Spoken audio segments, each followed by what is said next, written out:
Greetings to all. This is Priyanka from Valluvar Vasagar Vattam.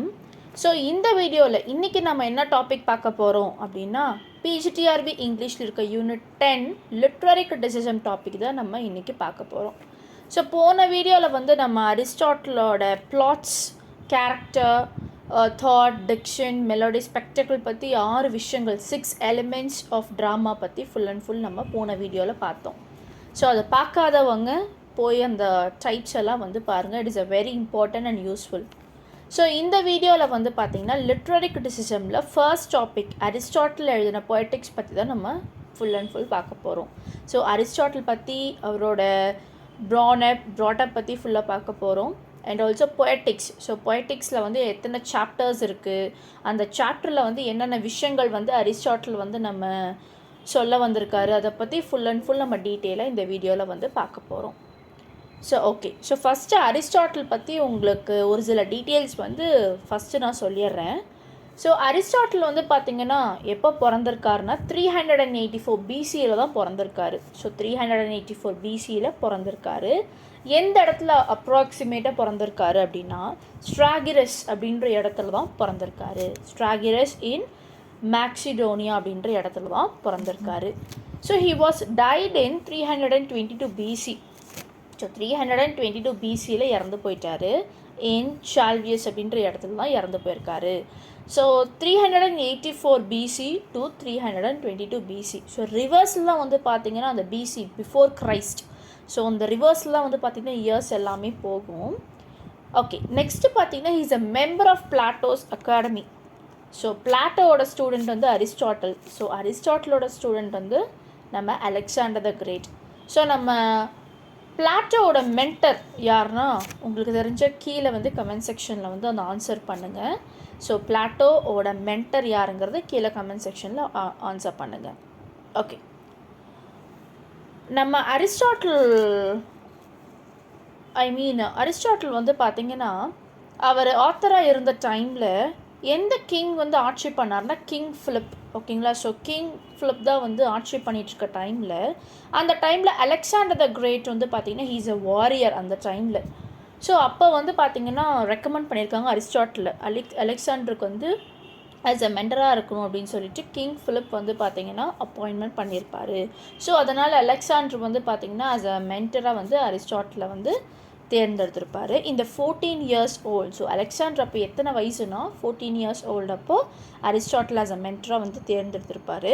So Aristotle வந்து பார்த்திங்கன்னா அலெக்சாண்டருக்கு என்னென்ன விஷயங்கள்லாம் சொல்லி கொடுத்துருப்பாரு அப்படின்னா பொலிட்டிக்கல் சயின்ஸ் அண்ட் லிட்ரேச்சர் பற்றி. So political science actually he's an warrior. So இவர் வாரியராக இருந்தனால பொலிட்டிக்கல் சயின்ஸ் பற்றி சொல்லி கொடுத்துருக்காரு. அண்ட் ஆல்சோ லிட்ரேச்சர் சம்மந்தமாக அரிஸ்டாட்டில் வந்து அலெக்சாண்டருக்கு சொல்லி கொடுத்துருக்காரு. நெக்ஸ்ட்டு வந்து பார்த்திங்கன்னா நம்ம அலெக்சாண்டரோட வியூஸ் வந்து பார்த்திங்கன்னா ஃபுல் அண்ட் ஃபுல் காடை பற்றின தான் இருக்கும். ஓகேங்களா? ஸோ காடை பற்றி நிறைய விஷயங்கள் சொல்லியிருப்பார். கவர்மெண்ட் எஜுகேஷன் பற்றி சொல்லியிருப்பார். டெமோக்ரஸி பற்றி, ரிலீஜன்ஸ் பற்றி உங்களுக்கு ஃபுல் அண்ட் ஃபுல் சொல்லியிருப்பார். நம்ம அரிஸ்டாட்டிலோட ஒர்க்ஸ் எப்படி இருக்குன்னா ஃபுல் அண்ட் ஃபுல் டயலாக் ஒர்க்ஸாக இருக்கும். அண்ட் ரெக்டாரிக் மெட்டாஃபிசிக்கல் பொயட்ரிக்ஸ் பற்றி கொடுத்துருப்பாரு. ஸோ ரெக்டாரிக் மெட்டாஃபிசிக்ஸ் அப்படின்னா ரெக்டாரிக்னாலே ஆர்ட் ஆஃப் ஸ்பீச். ஸோ ஸ்பீச்சை பற்றி உள்ள ஆர்ட்டை பற்றி தான் நம்ம சொல்கிறது இந்த ரெக்டாரிக். அதை பற்றி அரிஸ்டாட்டில் ஃபுல் அண்ட் ஃபுல் சொல்லியிருப்பார். And also poetics. ஸோ பொயட்டிக்ஸ்னாலே ஆர்ட் ஆஃப் ரைட்டிங். ஸோ அதை பற்றின தெளிவாக வந்து ஒவ்வொரு ஒர்க்ஸ்லுமே அரிஸ்டாட்டில் கொடுத்துருப்பாரு. அண்ட் ஆல்சோ இந்த பொயட்டிக்ஸ் பற்றின கான்செப்ட் என்னங்கிறது இப்போ நான் சொல்கிறேன். அரிஸ்டாட்டில் எழுதின பொயட்டிக்ஸ் பற்றி கான்செப்ட் சொல்கிறேன். பொயட்டிக்ஸ் வந்து பார்த்திங்கன்னா இட் இஸ் அ லிட்ரரி ட்ரெடைஸ் அப்படிங்கிறது சொல்லலாம். லிட்ரரி ட்ரெடைஸ் அப்படின்னா ஆத்தரோட ஸ்பீச்சை பற்றி சொல்கிற ஒரு விஷயந்தான் பொயட்டிக்ஸ். ஸோ 26 சாப்டர் வந்து பார்த்திங்கன்னா இதில் அடங்கியிருக்கு. ஸோ 26 சாப்டர் வந்து இதில் அடங்கியிருக்கு. இந்த ஒர்க்ஸில் full and full art of writing பற்றி தான் ஃபுல் அண்ட் ஃபுல் சொல்லியிருப்பாங்க. ஓகேங்களா? So art of writing, poetry. So poetry எப்படியெல்லாம் எழுதணும் அப்படிங்கிற விஷயந்தான் அரிஸ்டாட்டில் வந்து சொல்லியிருப்பார். அண்ட் ஆல்சோ 45 பேஜஸ் இருக்குது இந்த ஒர்க்கில் அப்படிங்கிறது சொல்லியிருக்காங்க. அரிஸ்டாட்டில் வந்து பார்த்திங்கன்னா ஃபுல் அண்ட் ஃபுல் நம்பரை என்ன கேரக்டர் அப்படின்னா சுப்ரீம் ஐடியல்ஸ், வர்ச்சு அண்ட் மாரல்ஸை வந்து முழுக்க நம்புகிற கேரக்டர் அரிஸ்டாட்டில் அப்படிங்கிறது சொல்கிறாங்க. ஓகே, இதுதான் வந்து அரிஸ்டாட்டிலோட ஒரு இன்ட்ரோ. இப்போ நம்ம எதை பற்றி பார்க்க போகிறோம் அப்படின்னா, நம்ம பொயட்டிக்ஸ் பற்றி தான் வந்து பார்க்க போகிறோம். ஸோ பொயட்டிக்ஸில் நான் ஆல்ரெடி சொன்ன மாதிரி 26 சாப்டர்ஸ் வந்து இருக்குது. ஸோ அதில் நம்ம ஃபர்ஸ்ட் பார்க்க போகிறதுனா சாப்டர் 1. ஸோ சாப்டர் 1ல் வந்து பார்த்திங்கன்னா ஃபுல் அண்ட் ஃபுல் இமிட்டேஷன் பற்றி தான் நம்ம அரிஸ்டாட்டில் வந்து சொல்லியிருப்பார்.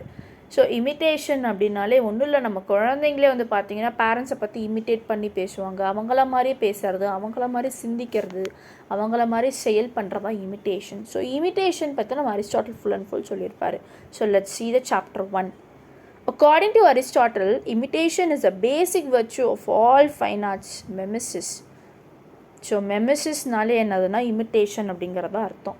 ஸோ இமிட்டேஷன் அப்படி தான் வந்து ஒரு பேசிக்கான வர்ச்சு ஆர்ட்டிலே, ஒரு கலையிலே வந்து இமிட்டேஷன்னா ஒரு பேசிக்கான விஷயம் அப்படிங்கிறது அரிஸ்டாட்டில் சொல்லியிருப்பார். இமிட்டேஷன் அப்படின்னா ரியல் க்ரியேட்டிவ் என்டவியர். ஸோ இமிட்டேஷன் அப்படின்னா ரியல் க்ரியேட்டிவ். ஸோ ரியலாக வந்து நம்ம காமிக்கிறது, ஓகேங்களா, ரியலாக காமிக்காமல் ரியலாக வந்து எக்ஸ்போஸ் பண்ணுறது, அதுதான் வந்து இமிட்டேஷன் அப்படிங்கிறது சொல்லியிருக்காங்க.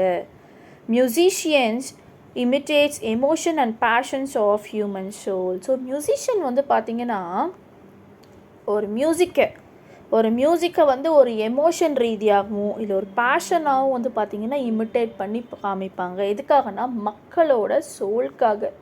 இப்போ நம்ம ஒரு மியூசிக் வந்து கேட்குறோம் அப்படின்னா, சோகப்பாட்டை கேட்டோம்னா நம்ம உடனே சோகமாயிடுவோம். அதுவே ஹாப்பியான சாங்ஸ் கேட்டோம்னா நம்ம ரொம்ப ஹாப்பியாக ஆகிடுவோம். ஸோ ஒவ்வொரு சாங்கோட மோட்டோ, ஒவ்வொரு சாங்கோட இமிட்டேஷன் தான் வந்து பார்த்திங்கன்னா மக்களை வந்து என்னாக்குது, ஒரு சிந்திக்கக்கூடிய விஷயமாக ஆக்குது அப்படிங்கிறது சொல்லியிருக்காரு நம்ம Aristotle. Imitation differs in medium, object and manner. So இமிட்டேஷனே ஒரு 3ஆக வந்து பார்த்திங்கன்னா டிவைட் பண்ணியிருப்பார் நம்ம அரிஸ்டாட்டல். இமிட்டேஷன்னா ஃபஸ்ட்டு சொல்லியிருப்பார் மீடியம், இமிட்டேஷன்னா ஆப்ஜெக்ட், இமிட்டேஷன்னா மேனர் அப்படின்னு 3 விஷயமாக சொல்லியிருப்பார். அதில் மீடியம், ஓகேங்களா.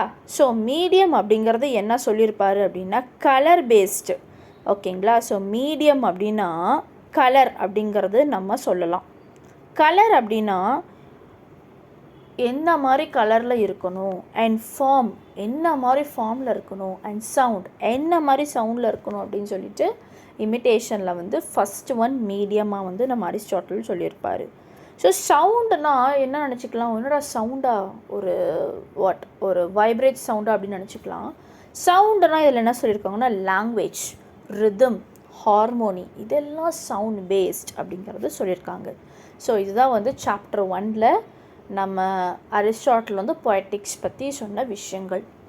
ஸோ சாப்டர் 2ல் வந்து எதை பற்றி சொல்கிறாங்க அப்படின்னா இமிட்டேஷன். நம்ம ஆல்ரெடி இமிட்டேஷனில் 3 டைப் பார்த்தோம். ஸோ இமிட்டேஷனில் 3 டைப் வந்து பார்த்தோம். ஃபஸ்ட்டு வந்து மீடியம், செகண்ட் வந்து object, third one manner. So medium பற்றியும் இமிட்டேஷன் பற்றியும் சாப்டர் 1ல் சொல்லியிருப்பாங்க. அதுவே சாப்டர் 2ல் வந்து பார்த்திங்கன்னா ஆப்ஜெக்ட் பற்றி சொல்லியிருப்பாங்க, ஓகேங்களா. ஸோ ஆப்ஜெக்டை பற்றி என்னென்ன விஷயங்கள் சொல்லியிருக்காங்க, ஆப்ஜெக்டில் வந்து குட் அண்ட் பேடை பற்றி பேசக்கூடிய விஷயங்கள், அண்ட் ட்ராஜடி, காமெடி. ஸோ ட்ராஜடினா என்ன, காமெடினா என்ன அப்படிங்கிற சீக்வன்ஸ் பற்றி பேசுகிறது தான் சாப்டர் 2. சாப்டர் 3ல் வந்து பார்த்திங்கன்னா மேனர் பற்றி பேசியிருக்காங்க. ஸோ மேனர் அப்படின்னா narrative, dramatic, synthesis of two. So narrative அப்படின்னா எழுதுகிற வடிவம். நரேட்டிவ் அப்படின்னா நம்ம ஒரு பேராகிராஃப் நரேட் பண்ண சொல்லுவாங்க பார்த்தீங்களா, நம்ம பேராகிராஃப் எழுதுகிற விதம் தான் நரேட்டிவ். ட்ரமாட்டிவ் அப்படின்னா ட்ராமாஸ் எழுதுறது, ஸ்கிரிப்ட் ரைட் எழுதுறது, டைலாக்ஸ் எழுதுறது, இதெல்லாம் ட்ரமாட்டிவ்.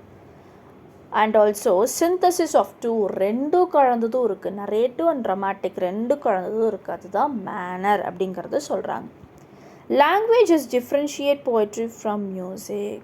ஸோ லாங்குவேஜ் வந்து பார்த்திங்கன்னா போய்ட்ரி தான், மியூசிக் வராது. ஏன்னா மியூசிக்குங்கிறது is an art, music is an art. மியூசிக்குங்கிறது ரிதம், மியூசிக்ங்கிறது ஹார்மோனி. ஆனால் லாங்குவேஜுங்கிறது போய்ட்ரியில் தான் வரும். அதுக்கப்புறம் பாருங்கள், and art without name, poetry and prose branches of literature. So முன்னாடியெல்லாம் வந்து பார்த்திங்கன்னா போய்ட்ரி ப்ரோஸ் ஒரே மாதிரி தான் இருந்தது. அதுக்கப்புறம் தான் போய்ட்ரி வேறு, ப்ரோஸ் வேறுன்னு பிரிச்சுட்டாங்க.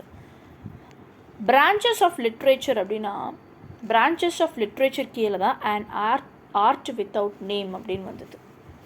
ஆர்ட்டுங்கிறதுக்கு ஒரு நேமே இல்லை அப்படிங்கிறது வந்தது. ஹோமர் வந்து பார்த்திங்கன்னா ட்ரமாட்டிக் போயமில் வந்து ரொம்ப கவனம் செலுத்த ஆரம்பித்தார். அதனால தான் அரிஸ்டாட்டில் வந்து பார்த்திங்கன்னா ட்ரமாட்டிக்கும் நரேட்டிவும் ஒரே மாதிரியில் வெவ்வேறு அப்படிங்கிற மாதிரி சொல்லியிருப்பாங்க. இதுதான் சாப்டர் 3ல் சொல்லியிருக்காங்க. சாப்டர் 4ல் வந்து பார்த்திங்கன்னா ஜெனசிஸ் ஆஃப் பொயட்ரி பற்றி சொல்லியிருப்பாங்க. ஸோ ஜெனசிஸ் ஆஃப் பொயட்ரியில் வந்து 4 ஃபேக்டர் இருக்குது. First one, man desires to imitate. So ஒரு மனுஷங்க, ஒரு ஹியூமன் பீயிங்ஸ் வந்து பார்த்திங்கன்னா இமிட்டேட் பண்ணுறதுல அவ்வளோ ஆர்வமாக இருப்பாங்க. ஒருத்தரை நம்ம கிண்டல் பண்ணுறோம், கேலி பண்ணுறோம், ஒரு தமாஷா சிரிக்கிறோன்னா மக்கள் வந்து ரொம்ப ஆர்வமாக இருப்பாங்க. அதுதான் ஃபஸ்ட்டு ஒன் வந்து சொல்லியிருக்காங்க, man desires to imitate. Second one, imitate gives pleasure. So imitate பண்ணுறது என்ன ஆகும், நமக்கு ப்ளஷர் கொடுக்கும். ஒருத்தரை கிண்டல் அடிக்கிறோம் அப்படின்னா உடனே நம்ம என்ன பண்ணுறோம், அந்த டைம் சிரிக்கிறோம், சந்தோஷப்படுறோம், நம்ம வந்து வருத்தப்படுறதில்ல. அதுதான் imitate gives pleasure, second one. Third one, from imitation man learns. ஒவ்வொரு இமிட்டேஷன்லேயும் மேன் என்ன பண்ணுறான், லேர்ன் பண்ணுறான். ஐயோ அப்படி பண்ணலாமா, அப்படி பண்ணக்கூடாதுன்னு சொல்லிட்டு ஒவ்வொரு விஷயத்தையும் லேர்ன் பண்ணுறான். அதுதான் from imitation man learns. Fourth one, man desires pleasure from rhythm and harmony. So man வந்து என்னதான் இமிட்டேஷனில் ப்ளஷர் பெற்றாலும் ஒரு ரிதம்லேயும் ஹார்மோனிலையும் ஒரு சவுண்டுலேயும் இருக்க ப்ளஷர் மாதிரி மேன் எதுலேயுமே பெறலை அப்படிங்கிற மாதிரி சொல்லியிருக்காங்க. ஸோ இதுதான் chapter 4, genesis of poetry. Kinds of poetry. So kinds of பொயட்ரியில் வந்து 2 ஃபேக்டர்ஸ் வந்து கொடுத்துருக்காங்க. அது என்னங்கிறது பார்க்கலாம். So first tragedy. So first வந்து பார்த்திங்கன்னா ட்ராஜடி, இங்கே ட்ராஜடின்னு கொடுத்துருக்கேன். ஸோ ட்ராஜடி அப்படிங்கிறது ஃபஸ்ட்டு எப்படி வந்தது அப்படின்னா ஹியூமன் அப்படின்ற டைப்பு தான் வந்தது. ஹியூமன் அப்படின்ற டைப்பு தான் ஃபஸ்ட்டு ட்ராஜடியாகவே வந்தது. அதுக்கப்புறம் தான் வந்து பார்த்திங்கன்னா எபிக் பொயட்ரி அப்படின்ற கான்செப்ட் வந்தது. அதுக்கப்புறம் தான் ட்ராஜடின்னு வந்தது. ஓகேங்களா. ஸோ ஹோமர் எழுதின இலியட் அண்ட் ஒடிசி தான் மிகப்பெரிய எக்ஸாம்பிள் இதுக்குன்னு சொல்லலாம். ஸோ ஃபஸ்ட்டு ஹியூமன், அதுக்கு அடுத்தது வந்து பார்த்திங்கன்னா எபிக் பொயட்ரியாக எழுதினாங்க. அதுக்கப்புறம் தான் ட்ராஜடி அப்படின்ற ஒரு விஷயமே கொண்டு வந்தாங்க. அதுதான் ஃபர்ஸ்ட் திங். செகண்ட் பார்த்திங்கன்னா காமெடி. ஸோ காமெடி வந்து எப்படி வந்தது ஃபஸ்ட்டுன்னா ட்ரைவியல் பீப்புள் அப்படின்ற ஒரு கான்செப்ட் வந்தது. அதுக்கப்புறம் தான் காமெடி. ஸோ ஹோமர் எழுதின த மார்க்கெட்டைஸ் அப்படின்ற ஒர்க்கில் வந்து இந்த காமெடி, இந்த ட்ரைவியல் பீப்புளை பற்றி உங்களுக்கு நீங்கள் ஃபுல் அண்ட் ஃபுல் கான்செப்ட் இந்த ஒர்க்கில் தெரியலாம். ஓகேங்களா. So this is the chapter 4. So chapter 5 வந்து பார்த்திங்கன்னா comedy, Epic, tragedy. So chapter 5 இதை பற்றி பேசியிருக்காங்கன்னா காமெடி பற்றி, எபிக் பற்றி, ட்ராஜடி பற்றி. ஸோ காமெடி அப்படின்னா வேர்ஸ் தேன் ஆவரேஜ் அப்படின்னு சொல்கிறாங்க. வேர்ஸ் தேன் ஆவரேஜ்னால் காமெடி அப்படிங்கிறது ஒரு முக்கியமான ஒரு பங்களிப்பு ஒர்க்கில் அப்படிங்கிறது சொல்லலாம். ஆனால் அது என்ன, அது ஒரு ஆவரேஜான ஒரு விஷயந்தான். எப்பிக்கும் ட்ராஜடி கம்பேர் பண்ணும் போது காமெடி அப்படிங்கிறது ஒரு ஆவரேஜான ஒரு விஷயந்தான் அப்படிங்கிறது சொல்லியிருக்காங்க. Comedy characters lower type but not lack in morals, ridiculous, a species of ugly not give pain. Comedy அப்படிங்கிறது மாரலில் வந்து கம்மியாக இருக்கலாம். காமெடி அப்படிங்கிறது மாரல் கொடுக்குற இடத்துல கம்மியாக, ஃபிலாசபிக் கொடுக்குற இடத்துல, தாட் கொடுக்குற இடத்துல கம்மியாக இருக்கலாம். ஆனால் அது ரிடிகுலஸாக இருக்கும். ஸ்பெஷலி அது அக்லியாலாம் இருக்காது. ஓகேங்களா. காமெடிங்கிறது அக்லியாக இருக்காது, அதுவும் பெயினும் கொடுக்காது, என்ஜாயபிளாக தான் இருக்கும். நம்ம காமெடி சீன்ஸ் பார்த்துட்டு என்ன பண்ணுவோம், ரொம்ப என்ஜாய் பண்ணுவோம். அந்த காமெடியில் மாரல், தாட், ஃபிலாசபி எதுவுமே கொடுக்காதீங்க. நார்மலாக ஃபிலிமில் பார்த்தீங்கனாலும் காமெடியில் எதுவும் கொடுக்காது, எந்த ஒரு பெயினும் கொடுக்காது. we sit and listen and we will be enjoying that comedy. So காமெடினா அதுதான். And epic and tragedy. எப்பிக்கும் ட்ராஜடி வந்து பார்த்திங்கன்னா ரெண்டுமே சீரியஸாக தான் போகும், ரெண்டுமே சீரியஸான கேரக்டராக தான் போகும் அப்படிங்கிறது சொல்லியிருக்காங்க. ஸோ எபிக், ட்ராஜடி ரெண்டும் கம்பேர் பண்ணும்போது காமெடி வந்து கொஞ்சம் ஆவரேஜ் தான் அப்படிங்கிறது சொல்லியிருக்காங்க. So Epic poetry is superior to tragedy. So என்ன தான் இப்போ வந்து எபிக், ட்ராஜடி ஹையஸ்ட்டுன்னு சொல்லிட்டாங்க. இப்போ எப்பிக்கா ட்ராஜடியான்னு பார்த்தா எபிக் போயட்ரியோட ட்ராஜடி கம்மி தான் அப்படிங்கிறது சொல்லியிருக்காங்க. ஏன்னு பார்க்கலாம். All the elements of epic found in tragedy. எல்லா எப்பிக்லையுமே வந்து பார்த்திங்கன்னா நம்ம ட்ராஜடி வந்து பார்க்க முடியும் அப்படிங்கிறத சொல்லியிருக்காங்க. ஆனால் எல்லா ட்ராஜடிக்குள்ளேயும் நம்ம எப்பிக் பார்க்க முடியாது. ஓகேங்களா? ட்ராஜடிக்குள்ளே எப்பிக் பார்க்க முடியாது, ஆனால் எப்பிக்குள்ளே என்ன பண்ணலாம், ட்ராஜடியை பார்க்க முடியும் அப்படிங்கிறது சொல்லியிருக்காங்க. ஸோ இதுதான் வந்து சாப்டர் 5. அண்ட் ஆல்சோ சாப்டர் 5ல் வந்து பார்த்திங்கன்னா எப்பிக் ட்ராஜடி ரெண்டோட கான்வர்சேஷன் வந்து போட்டிருக்கேன் பிட்வீன். எப்பிக்கில் வந்து பார்த்திங்கன்னா நரேட்டிவ் ஃபார்மில் வந்து எழுதலாம், ஆனால் ட்ராஜடியில் நரேட்டிவாகவும் எழுதலாம், ட்ராமேட்டிக்காகவும் எழுதலாம். அது எப்பிக்கில் வந்து பார்த்திங்கன்னா no fixed time limit. So fixed டைம்லாம் இல்லை. ஓகேங்களா? ஏன்னா எப்பிக்கில் வந்து அந்த காலத்து பாஸ்டில் நடந்த கதைகள்லாம் நம்ம எழுதலாம், அதனால் அதுக்குன்னு ஒரு ஃபிக்ஸட் டைம்லாம் இல்லை. ஆனால் ட்ராஜடியில் ஃபிக்ஸட் டைம் இருக்குது அப்படின்றத சொல்லியிருக்காங்க. எப்பிக்கில் வந்து பார்த்திங்கன்னா metre employ, so heroic metre வந்து பார்த்திங்கன்னா இதில் யூஸ் பண்ணியிருப்பாங்க. ஆனால் ட்ராஜடியில் எந்த ஒரு மீட்டரும் யூஸ் பண்ணியிருக்க மாட்டாங்க. எப்பிக்கில் வந்து பார்த்திங்கன்னா ஸ்கோப் அதிகம், scope is high, but tragedy scope is low. எப்பிக்கில் நோ கோரஸ், ஸோ கோரஸ் இல்லை, ட்ராஜடியில் கோரஸ் இருக்கும். இப்போ கோரஸ்னால் உங்களுக்கு எல்லாத்துக்கும் தெரியும், what is mean for chorus. So chorus அப்படின்னா ஒரு சென்டென்ஸில் வந்து இடையில வந்து நம்ம பாடல் வந்து நுழைக்கிறது, அதுதான் கோரஸ். ஸோ அந்த கோரஸ் வந்து பார்த்திங்கன்னா எப்பிக்கில் இல்லை, ட்ராஜடியில் இருக்குது. So this is chapter 5. Chapter 6ல் வந்து அரிஸ்டாட்டில் என்ன சொல்லியிருக்காருன்னா ட்ராஜடி பற்றி கொடுத்துருக்காரு ஃபுல் அண்ட் ஃபுல். ட்ராஜடி அப்படின்னா imitation of action which is serious, complete and contain magnitude. So tragedy அப்படிங்கிறது இமிட்டேட் பண்ணுறது, ஒரு ஆக்ஷனை இமிட்டேட் பண்ணுறது, சீரியஸாக கொண்டு வர்றது, கம்ப்ளீட்டாக கொடுக்கணும், அண்ட் ஆல்சோ மேக்னிட்யூடாக வந்து பார்த்திங்கன்னா ட்ராஜடி கொடுக்கணும் அப்படிங்கிறது சொல்லியிருக்காங்க. Written with melody and poetic diction. எப்படி எழுதியிருக்காங்க, மெலோடியாக poetic dictionாக வந்து ட்ராஜடி எழுதியிருக்காங்க அப்படின்னு சொல்லலாம். The instant and events arouse pity and fear. ட்ராஜடியில் வந்து பார்த்திங்கன்னா என்ன தான் அடி தடி சண்டை இருந்தாலும் கடைசியாக முடியும் போது பிட்டி அண்ட் ஃபியரில் தான் முடியும், கஷ்டத்தோடையும் சோகத்தோடையும் தான் முடியும் ட்ராஜடி அப்படிங்கிறது சொல்லியிருக்காங்க. அதை வந்து கத்தாரிசிஸ் அப்படின்னு சொல்லியிருக்காங்க. ஸோ கத்தாரிசிஸ் அப்படின்னா is purgation of feeling. So purification of ஃபீலிங்கும் சொல்லலாம், பர்கேஷன் ஆஃப் ஃபீலிங்கும் சொல்லலாம். ஒரு ஃபீலிங்கை வந்து வெளிப்படையாக காட்டுறதா என்னது, கத்தாரிசிஸ் அப்படின்னு சொல்கிறாங்க. ட்ராஜடியில் வந்து பார்த்திங்கன்னா 6 எலிமெண்ட்ஸ் வந்து கொடுத்துருப்பாங்க. ஓகேங்களா? ஸோ ட்ராஜடியில் வந்து மொத்தம் 6 எலிமெண்ட்ஸ். ஸோ போன வீடியோவில் பார்த்துருப்போம் அந்த 6 எலிமெண்ட்ஸ் பற்றி. ஸோ என்னங்கிறது பார்க்கலாம். Plot, characters, thought, diction, melody, song, spectacle. இது 6மே வந்து பார்த்திங்கன்னா முக்கியமான 6 எலிமெண்ட்ஸ் நம்ம அரிஸ்டாட்டில் சொன்ன விஷயங்கள். இந்த 6லையுமே வந்து பார்த்திங்கன்னா உங்களுக்கு இந்த பக்கம் இந்த சைடில் நான் க்ரீக்கில் வந்து கொடுத்துருப்பேன். So Greek words. ஸோ ப்ளாட்னா ethos, characters mythos, thought dianoia, diction lexis, melody song melos, spectacle opsis. இது எல்லாமே க்ரீக் வேர்ட்ஸ். ஸோ இதெல்லாம் நீங்கள் கவனமாக படிக்கணும். பிளாட் அப்படின்னா இந்த 6லுமே முக்கியமான விஷயம் பிளாட் தான். இந்த 6 எலிமெண்ட்ஸ்லையுமே முக்கியமான விஷயம் இது பிளாட் அப்படிங்கிறது சொல்லியிருக்காங்க. ஸோ பிளாட்டுங்கிறது ஒரு life. So it is a life and soul of tragedy அப்படிங்கிறது சொல்லியிருக்காங்க. ஸோ சாப்டர் 7ல் வந்து construction of the plot. So பிளாட்டோட கன்ஸ்ட்ரக்ஷன் அப்படிங்கிறது என்னென்னு சொல்லியிருக்காங்க, ஒரு ஆக்ஷன் வந்து பார்த்திங்கன்னா ஃபுல்லாக கம்ப்ளீட்டாகவும் ஹோலாகவும் இருக்கணும், அதுதான் பிளாட் அப்படிங்கிறது சொல்லியிருக்காங்க. So action should always be complete and whole. A plot should have a beginning, middle and end. So ஒரு பிளாட்டுக்கு அப்படின்னா beginning, middle, end. So for example introduction, content, conclusion, அதுதான் beginning, middle, end. Length of a tragedy accommodate all incidents arrange in proper sequence. So ட்ராஜடியோட லென்த்தாக இருக்கணும் பிளாட்டில், அதுவும் எல்லா இன்சிடென்ட்ஸுமே ட்ராஜடியில் அடங்கியிருக்கணும், அண்ட் ஆல்சோ ப்ராப்பரான சீக்வன்ஸ் அரேஞ்ச் பண்ணியிருக்கணும் அப்படிங்கிறது தான் பிளாட்டோட கன்ஸ்ட்ரக்ஷன் அப்படின்றது சொல்லியிருக்காங்க. நெக்ஸ்ட் சாப்டர் 8ல் பார்த்திங்கன்னா யூனிட்டி.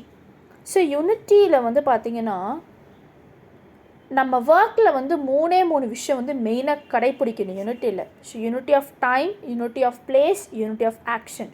இது 3மே கடைப்பிடிச்சோம் அப்படின்னா கண்டிப்பாக சாப்டர் 8ல் வர யூனிட்டி மாதிரி அழகாக நம்ம எல்லா ட்ராமாஸ்லையும் யூனிட்டி அப்படின்ற ஒரு விஷயம் கொண்டு வந்துடலாம். ஸோ இதுதான் சாப்டர் 8ல் இருக்க யூனிட்டி. சாப்டர் 9ல் வந்து பார்த்திங்கன்னா போய்ட்ரியும் ஹிஸ்ட்ரியோட டிஃப்ரென்ஸ் பிட்வீன் வந்து பார்க்கலாம். ஹிஸ்ட்ரி அப்படிங்கிறது தெரியும், வரலாறு, முடிஞ்சு போன விஷயத்தை பற்றி பேசுகிறது தான் ஹிஸ்ட்ரி. போய்ட்ரி வந்து நடக்கக்கூடிய விஷயத்தை பற்றி பேசுகிறது போய்ட்ரி. ஸோ ஹிஸ்ட்ரி பாருங்கள், describe the events of past. So பாஸ்ட்டை பற்றி பேசுகிறது. Describe the events of past present what might happen. So poetry வந்து பழசும் பேசலாம், புதுசு இப்போ நடக்கக்கூடியது பேசலாம், அதுதான் poetry. Touch of reality. So reality touch பண்ணுற மாதிரி பேசணும், அதுதான் history. Imitation of the idea of life. So லைஃபோட இமிட்டேஷன் பற்றி பேசுகிறது போய்ட்ரி. கற்பனையாகவும் பேசலாம், அதுதான் போய்ட்ரி. ஆனால் ஹிஸ்ட்ரிங்கிறது நடந்தபதியே பேசணும், அதுதான் history. Third one, deals with fact. So ஃபேக்டை டீல் பண்ணி பேசுகிறது தான் ஹிஸ்ட்ரி. அண்ட் போய்ட்ரி பாருங்கள், deals ideals of life. So fourth one, not focus cause and effect of the past. So பாஸ்ட்டை வந்து பார்த்திங்கன்னா தப்பாகவும் நம்ம போர்ட்ரை பண்ணி காட்டியிருக்கூடாது, அதுதான் இருக்கிறதுபடியே காட்டணும், அதுதான் ஹிஸ்ட்ரி. ஆனால் போய்ட்ரிங்கிறது நம்ம எப்படி வேணாலும் கன்வே பண்ணலாம், குட் ஆர் பேட் எப்படி வேணாலும் கன்வே பண்ணலாம். So this is chapter 9. And also பாருங்கள், சாப்டர் 9ல் poet is a creator and maker. So poet தான் யார், ஒரு கிரியேட்டர் அண்ட் மேக்கர் அப்படின்றது சொல்லியிருக்காங்க. So chapter 10, nature of plot. So ஒரு பிளாட்டில் வந்து பார்த்திங்கன்னா சிம்பிளாகவும் இருக்கணும், காம்ப்ளெக்ஸாகவும் இருக்கணும் அப்படிங்கிறத சொல்லியிருக்காங்க. ஸோ சிம்பிளாகவும் வரிகள் இருக்கணும், காம்ப்ளெக்ஸ் எக்ஸ்ட்ராடினரியாகவும் டிஃபிகல்ட்டாகவும் இருக்கணும் பண்ணுறது அப்படின்ற மாதிரி சொல்லியிருக்காங்க. So chapter 11, plot and it's 3 types. So 3 types பாருங்கள். பெரிபிட்டினா sudden change and reversal of things. So ஒரு விஷயம் வந்து பார்த்திங்கன்னா சடனாக நம்ம சேஞ்ச் பண்ணுறது. இப்போ ஒரு விஷயம் நம்ம எழுதிட்டுருக்கோம் அப்படின்னா அது தப்புன்னு தெரிஞ்சால் நம்ம என்ன பண்ணிடணும், அதை எரேஸ் பண்ணி நம்ம எழுதணும், அதுதான் வந்து பெரிபிட்டி அப்படின்றது சொல்லியிருக்காங்க, சடனாக சேஞ்ச் ஆகிறது. Next anagnorisis is either discovery or recognition. So anagnorisis அப்படின்னா புதுசாக வந்து கண்டுபிடிக்கிறது, புதுசாக வந்து கண்டுபிடிச்சி எழுதுறது, அதுதான் anagnorisis. Third one suffering. Suffering அப்படின்னா protagonist deeds or the ways of nature, murders, torture and wounds. So protagonist ஒரு ஹீரோ வந்து பார்த்திங்கன்னா ஒரு நேச்சரால் எவ்வளோ கஷ்டப்பட்டுட்ருக்காரு, மர்டரால், டார்ச்சரால், வூன்ஸால் எவ்வளோக்கு கஷ்டப்பட்டுட்ருக்காரு அப்படிங்கிறது எடுத்து சொல்கிறது தான் சஃபரிங். ஸோ இதுதான் 3 types of plots, 3 parts. So hopefully வந்து பார்த்திங்கன்னா உங்களுக்கு இந்த சாப்டர் 1லேருந்து சாப்டர் 11 வரைக்கும் உங்களுக்கு கிளியர் கட்டாக புரிஞ்சிருக்குன்னு நினைக்கிறேன். உங்களுக்கு ஏதாவது இதில் டவுட்ஸ் இருந்ததுன்னா என்னோடய நம்பர் நான் கொடுத்துருவேன், கான்டாக்ட் நம்பர், அதில் நீங்கள் கால் பண்ணி கேட்டுக்கலாம். ஸோ மீதி உள்ள சாப்டர் வந்து பார்த்திங்கன்னா நெக்ஸ்ட் வீடியோவில் வந்து நான் அப்லோட் பண்ணுவேன். ஸோ உங்களுக்கு ஏதாவது டவுட்ஸ், வேறு ஏதாவது டவுட்ஸ் இருந்தால் நீங்கள் கிளியராக கேட்கலாம். இந்த வீடியோ வந்து பார்த்திங்கன்னா செல்ஃபாக ஸ்டடி பண்ணிகிட்டு இருப்பீங்க பார்த்தீங்களா, அவங்களுக்கு இந்த வீடியோ வந்து ரொம்ப யூஸ்ஃபுல்லாக இருக்கும். And coming to the point, PGTRB இங்கிலீஷ்க்கு வந்து பார்த்திங்கன்னா நம்ம இன்ஸ்டியூஷனில் வந்து அட்மிஷன்ஸ் போயிட்டுருக்கு. ஸோ கிளாஸஸுமே போயிட்டுருக்கு. ஸோ உங்களுக்கு ஸ்டடி மெட்டீரியல்ஸ், உங்களுக்கு வந்து டெஸ்ட்டு, கிளாஸஸ், குரூப் டிஸ்கஷன் எல்லாமே வந்து எங்கள் கிளாஸில் வந்து அப்ளிகபிளாக இருக்குது. ஸோ ஸ்டூடெண்ட்ஸ் நிறைய பேர் படிச்சுட்ருக்காங்க. ஸோ எங்களோட கிளாஸில் வந்து நீங்கள் சேரணும்னு விரும்புனீங்க அப்படின்னா ஒரு 2 days 3 days வந்து நீங்கள் ஃப்ரீயாகவே டெமோ கிளாஸ் வந்து நீங்கள் பார்த்துக்கலாம். ஃப்ரீயாகவே நீங்கள் 3 days அப்சர்வ் பண்ணிவிட்டு நீங்கள் பிடிச்சிருந்தா ஜாயின் பண்ணிக்கலாம். அட்மிஷன்ஸ் போயிட்டுருக்கு. So don't wait for the notification வரைக்கும் வெயிட் பண்ணாதீங்க. ஸோ கிளாஸ் வந்து எவ்வளோக்கு எவ்வளோ ஜாயின் பண்ணுறீங்களோ அவ்வளோக்கு சீக்கிரம் ஜாயின் பண்ணி படிக்க ஸ்டார்ட் பண்ணிடுங்க. நிறையா டெஸ்ட்டு வந்து பார்த்திங்கன்னா எழுதிக்கிட்டே இருக்கணும். ஸோ படிக்கிறது, மெட்டீரியல்ஸ் வாங்குறதுக்கு மட்டும் முக்கியம் இல்லை, டெஸ்ட்டு எழுத நீங்கள் யார் அப்படிங்கிறது உங்களால் அனலைஸும் பண்ண முடியும்.